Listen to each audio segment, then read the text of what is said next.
Henry David Thoreau, HDT, the great Thoreau makes his case after being put in jail for one night for refusing to pay a small tax that the state is requiring from him. It was a poll tax, or it was some money to give to a preacher that his father used to give and didn't give. I'm not sure about that. It does not matter. The thing is that if you want your government, your state, to refuse to fund the superior government and you don't get it, you have the same right to not give to your state or your council or your town if you refuse for that money to be used in any way that you don't want. Laws come from agreement and are not before the agreement. You have the right, if you succeed from a kingdom because you didn't want to pay the tea tax at the port of Boston. You have the absolute right not to pay any tax for whatever reason you might think. Thoreau, in the Treaty of Civil Disobedience, has his reasons. His reasons are he doesn't want to fund slavery, he doesn't want to fund the Mexican annexation war, but this doesn't really matter. The thing is that you have the right to decide for yourself. You own yourself. You are, if your neighbor disagree against him, you are the majority of one, as he is, by the way. You get, maybe they put you in jail because they thought that you had to pay this tax, or maybe they don't put you in jail. But maybe it's better to be in jail because maybe the jail is outside with people that even if they think obeying is not right, submission is not right, they submit, they obey, they concede things that they don't agree with. So they become not free. And you are not free in the jail, certainly, but you are free in your conscience. In your consciousness. You are free on your soul. And maybe prison is the place to be when you behave morally right, at least accordingly with your what you see clear. And that's the thing with Thoreau. The relationship of Thoreau with the anarchism in Europe, with what they call libertarianism, communist anarchism, however they call it, is none, really. But those people in Europe, they are not talking about freedom, they are talking about revolution, they are talking about destruction. Well, for many of them it was about freedom also in Europe, for sure, but not for what became the main current of anarchism in Europe. Then Thoreau, he was actually following the essence of the United States. At least that's how I see it. And he praises many of the things that happened there. It's obviously it's kind of a utopia. It's the freest society in the modern world for sure, and it's organized like that, and it's a light in the in the world and the night of kingdoms and all that. And it's also the consequence of liberalism in liberal ideas of freedom that were very much alive in Europe itself. They became real in the USA. Emerson on self-reliance, his most better known work probably, is the preparation for Thoreau. If you are self-reliant, or try to be as much as possible, you don't want anything on the way. If you are on your own and free trading with others, that is free relating to others, you don't need any trunk on the middle of the road. You don't need someone highwayman, right? Who rob you in the middle and say that they are the good guys. They are caring for you doing that. All these things are obvious. But even though they are obvious, that doesn't mean that you can easily follow them. Because most of society, most of the people, as he also sees in the treaty, don't really care about morality. They care, but superficially. They don't really care about what they see as virtue. I mean, they do, but if it doesn't stop them from having peaceful and as wealthy as possible lives. Once money is involved, once security is involved, all what people see as moral and good is put to aside. It's put to aside and with time left behind. So this is what Thoreau denounced, and this is what happens in life. You can be the most moral person, you can do everything right, you can be as honest as you can imagine to be. People won't judge you for that. They will judge you on your exterior appearance according to their set of appreciation. They will care if you are about your money and your properties, not about your morality, at least at first. You have to do something about this. If you want to live morally, you basically cannot pay taxes. You cannot obey mandates of people you don't agree with.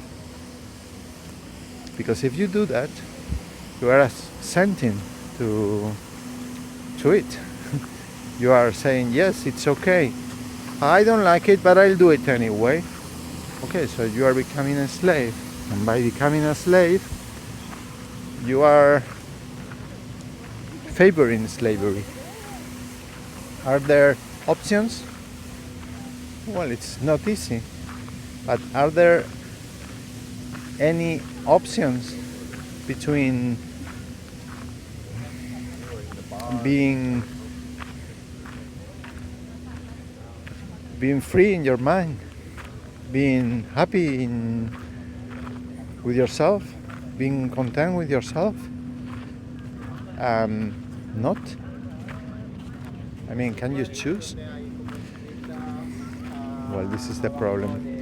No, you will feel bad, you will feel anguish, you will feel in the wrong.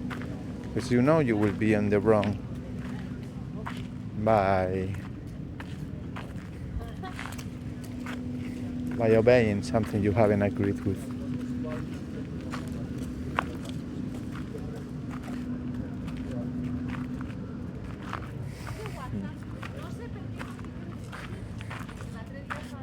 So once you comply, how many times more will you comply?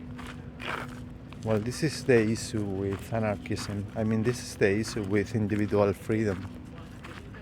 You meet a world in which it's not really very much appreciated, but still, you devote your life to something. But do you really need to devote your life to anything? I mean, Thoreau says, I'm not here to reform the state. I'm not here to change the laws. I'm here to live my life. And to live my life accordingly, I cannot be conceding here and there. I mean,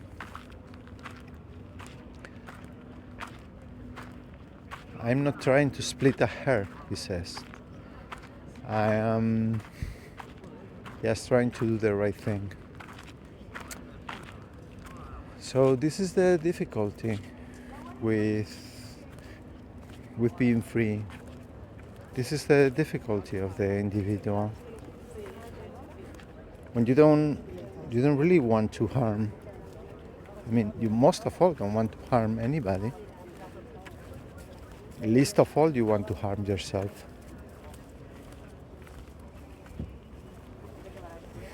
So, who is the real anarchist? The real anarchist is someone with an absence of sadism, masochism, which probably stem from some moral foul.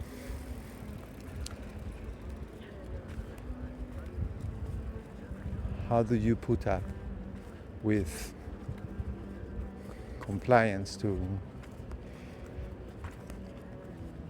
a world which you don't like?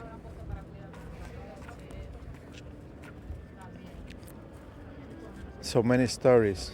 It's told how the good guy wins and how justice prevails, and then in real life it doesn't. We always come back to the king, and the need of rebellion against the king, says Thoreau. And that is exactly what happens, not in his time, in any time.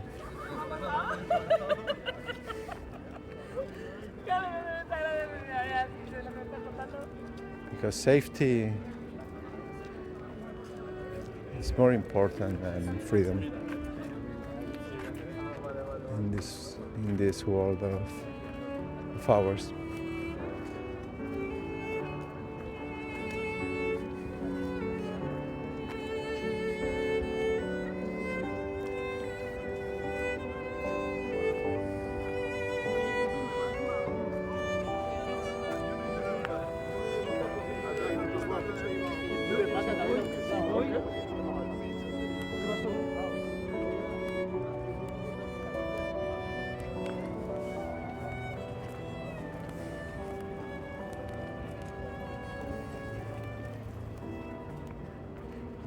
So this is the commentary on the Treaty on Civil Disobedience by Thoreau.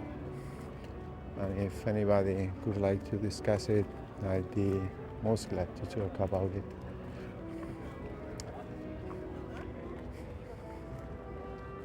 Because this is the essence of it. What, to live for your own wealth, to increase your gain by cheating yourself, by betraying yourself.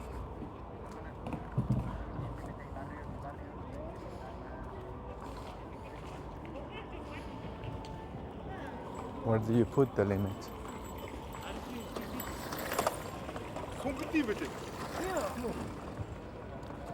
You don't really put a limit after a while. Αυτός τι σας θυμίζει? Ένα χαμένο καλλιτέχνη. Ποιο?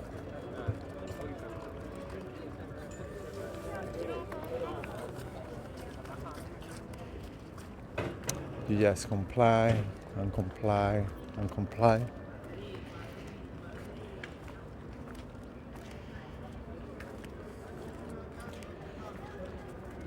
And what happens if you don't? What's the end result if you don't?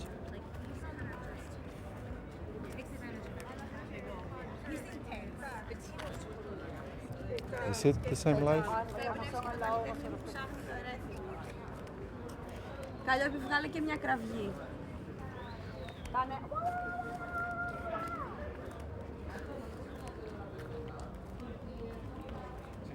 Another night in Madrid. Beautiful early summer or late spring, I'm not sure. What a beautiful, what a clear air, what a good environment this is. And it's all built in the things I don't like, probably. It produces a world that I like. So maybe I should engage in the things I don't like and comply. Oh yeah, maybe I should. Because do I want to destroy this? Do I want to destroy these companies? Or whose methods I could never follow? Well, they have built these buildings and these streets and put the names on it. And I love it like it is. I like it. So Thoreau was really young. He died from tuberculosis at 44, like Spinoza. I like it as it is, but I don't want to take part in it. Because mutual respect implies that if they want to do it that way, well, it's their way. Do they feel coward? Do they feel bad? Yeah, I also feel bad. But they've done it. They studied, they have built, they have paid every single tax that they needed to. And they've done it. Since the first settlers who stayed here, they have obeyed rules that were not set by themselves.